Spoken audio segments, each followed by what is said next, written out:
This is Danielle, the domestic scientist, and today is week 1 of my mini makeover for my sunroom and my kitchen. So let's get started.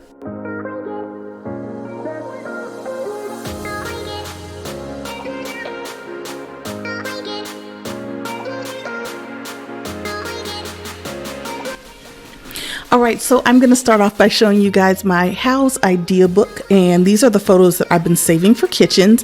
And so I'm going to talk to you about the features that I like, and then I'll show you my kitchen so you can kind of see what I'm shooting for and then kind of where my starting place is. Now for the mini makeover, I'm not going to do a renovation. I'm really just going to paint and try to do some of the light fixtures. But the reason why I'm starting off with the final look is I want to make sure whatever paint selection I pick is going to go with whatever I'm planning on doing in the kitchen in the future. So I really like this particular kitchen. I like that it's a U-shaped kitchen, so you can see it kind of goes all the way around, and I love the island. And that's kind of my ideal kitchen shape, but it can be difficult to find at times. Now, I love the bold black and brass accents. My husband, on the other hand, does not. So he would not appreciate a look like this. I happen to like it. It's kind of feminine, but it's got a little bit of a masculine edge, and it gives a lot of impact. Now, this one is black and white, and I love black and white, but I also like blue and white. So I have often been torn trying to decide what my secondary color is going to be. So the next photo I'm going to show you is of a white kitchen, but it does have some blue and white accents. Now, what I like about this kitchen, again, we have the same basic shape where it's a U shape, and then we have an island in the middle. But this particular kitchen doesn't have any boldly colored accents, and because they have open cabinetry, you can see all the chinoiserie pieces that they have collected. So I think this is a really beautiful kitchen. This is a type of kitchen that makes me feel happy. So when I have black and white, I guess I feel more sophisticated in my space, but when I have blue and white, I feel happy. And sometimes I'm torn between, do I want to feel happy or do I want to feel sophisticated and chic and all that? So I kind of go back and forth. Now, I happen to really love the look that they've created. Now, I don't know that in my kitchen I would want to do a white backsplash because I probably want a little more color, but I also like the versatility of doing white because then you can just, change out your colors and accessories with the seasons, and you can, take out all the green and put in red for Christmas or red for Valentine's Day, or you can put in yellow in the spring. And so you have a lot of versatility with what you can do when it comes to your accessories. So I do happen to like this. Now, I have been watching YouTube, so I already know that all white kitchens are going out of style, and people are opting to put in, colorful tile and things like that. I'm not quite sure how much of that I'm willing to do because I have liked this style of kitchen for so many years, and I've never had the opportunity to have what I've really liked. So without further ado, here is my kitchen. Now, as you can see, I do have a U-shaped kitchen with an island, so I was very fortunate to find my favorite configuration.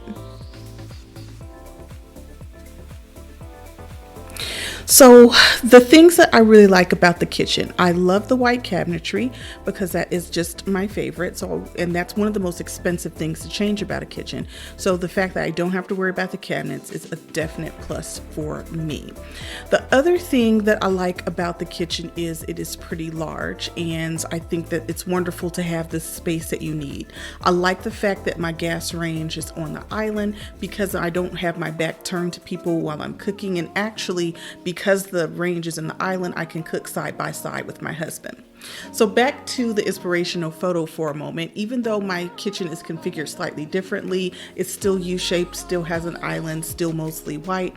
And so even though my orientation is slightly different, I can really kind of create that look in this kitchen with what I'm starting with. Now the floors, I have mentioned I really don't like the floors. I consider them Christmas floors because it is a red and green slate tile. And I have already looked into it. It is going to be super expensive to replace, so I'm a little bit bummed about that.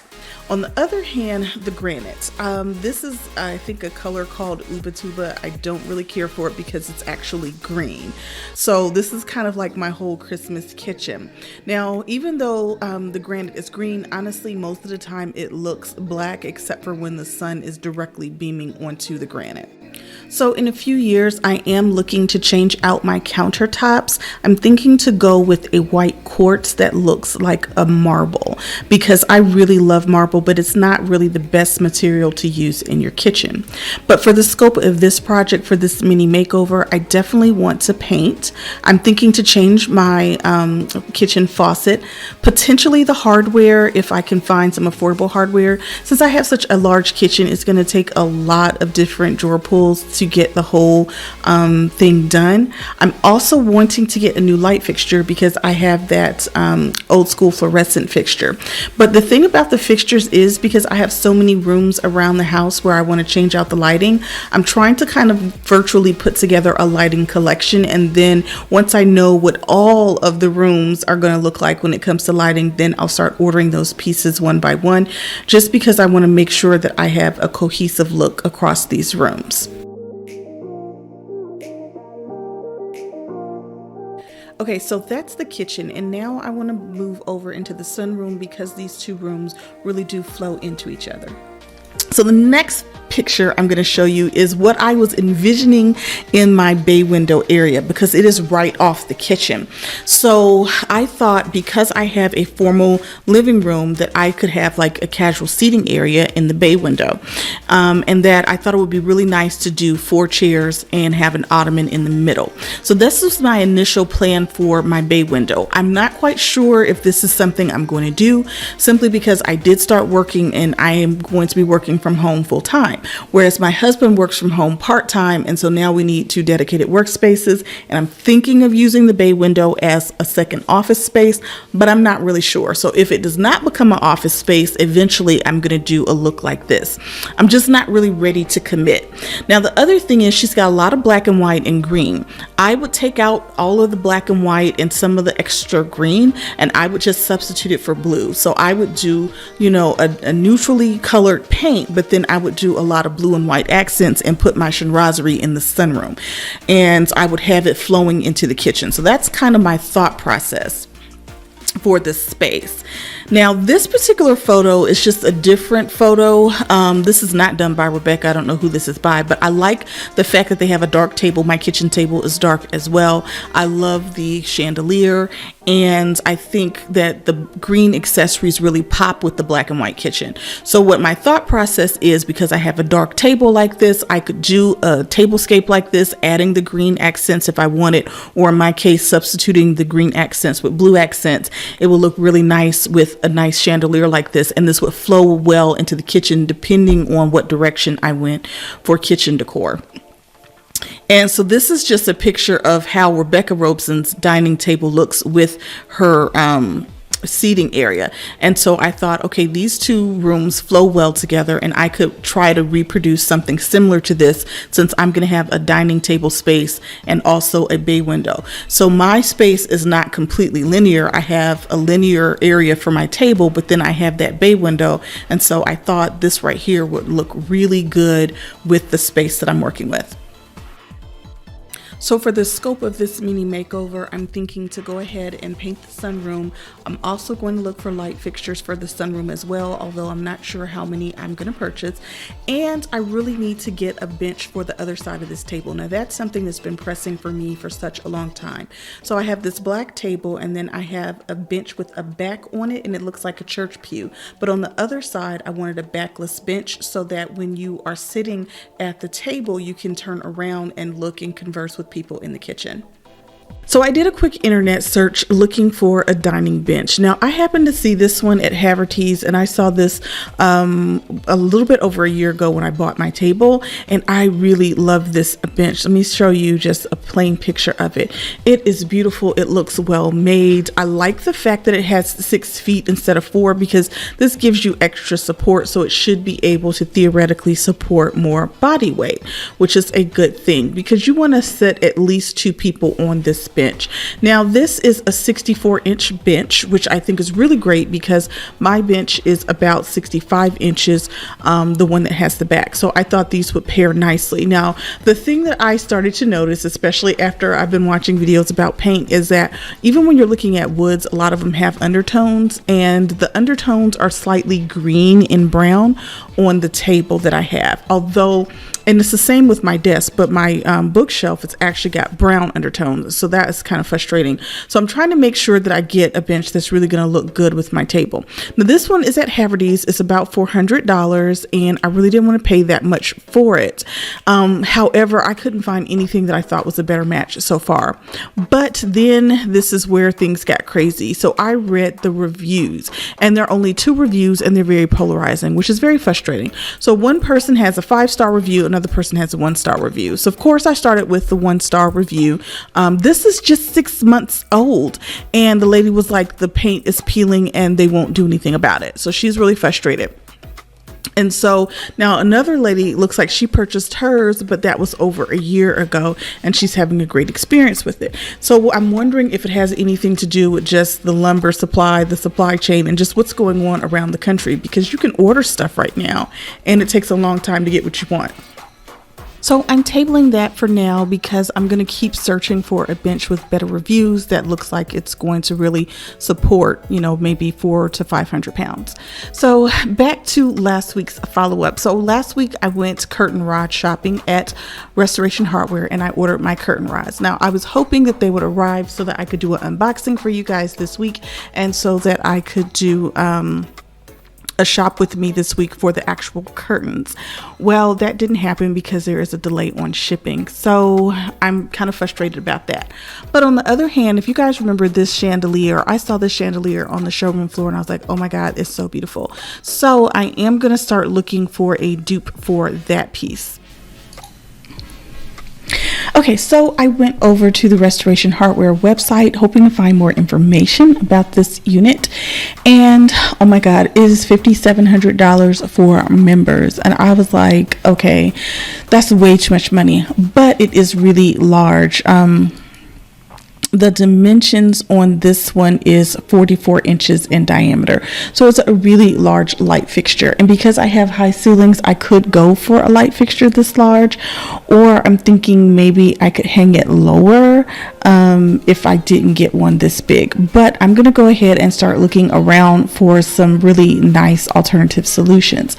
So I put in the name of this light fixture into Google Shopping, and they did immediately give me some nice alternative suggestions, which I love about Google because it kind of helps you, you know, to save money in some ways. So I'm looking at all of these and I'm like, okay, they're pretty. Now the hard part about looking at the pictures is you don't really know what size you're looking at. Sometimes you just see the picture and you're just like, oh, that looks good. So first I'm going to go over to see the Pottery Barn alternative. Now this one is 26 inches in diameter, so this is definitely much smaller than I want it to be. And also it doesn't go, it's small at the top right here, and then it gets bigger in the second tier, and then it goes to getting smaller again. So it's not the same type of shape that the other one is, and this is about $1,200. So I'm going to rule out the Pottery Barn because it's not the same. You can't mistake it for the same piece, and I just don't like the overall shape of that one. So then there is a company called Gallery Chandeliers. Now I've never heard of them before, but they do have one that's 31 inches wide, and this one is really pretty as well. Now this one has a lighter finish, and I'm hoping that they have the same chandelier with different finishes, but it also has the crystal prisms that really help to reflect all the light.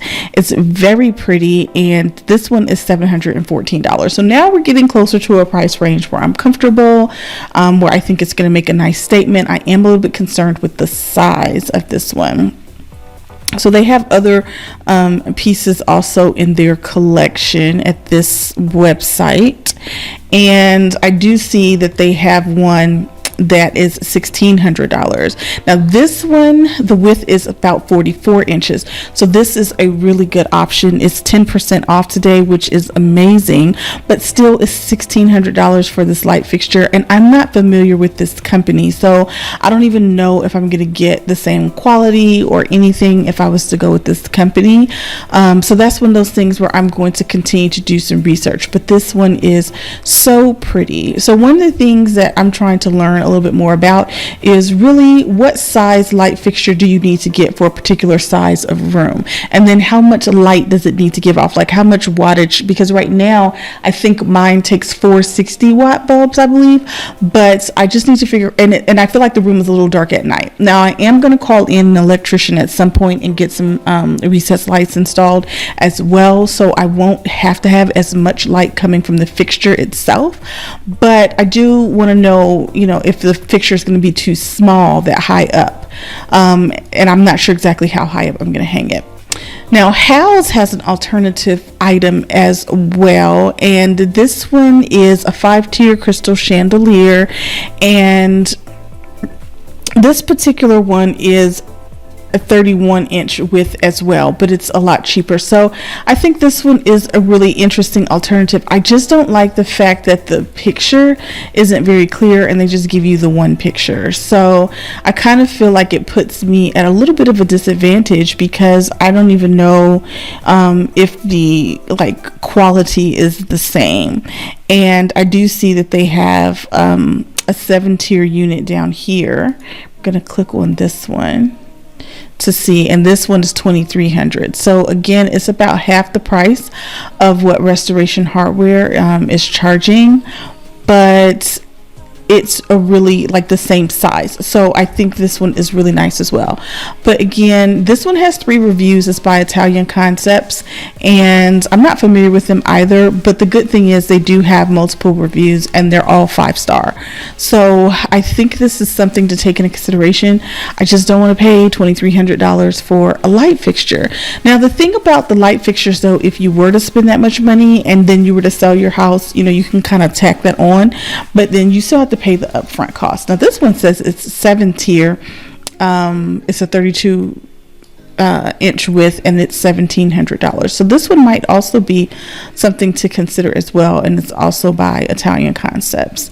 So I'm liking what I'm seeing so far, and I'm thinking that there are some really nice solutions out there. I'm going to continue to look, because I want to stay closer to the $700 range, because I do have other light fixtures to get for other areas of my home.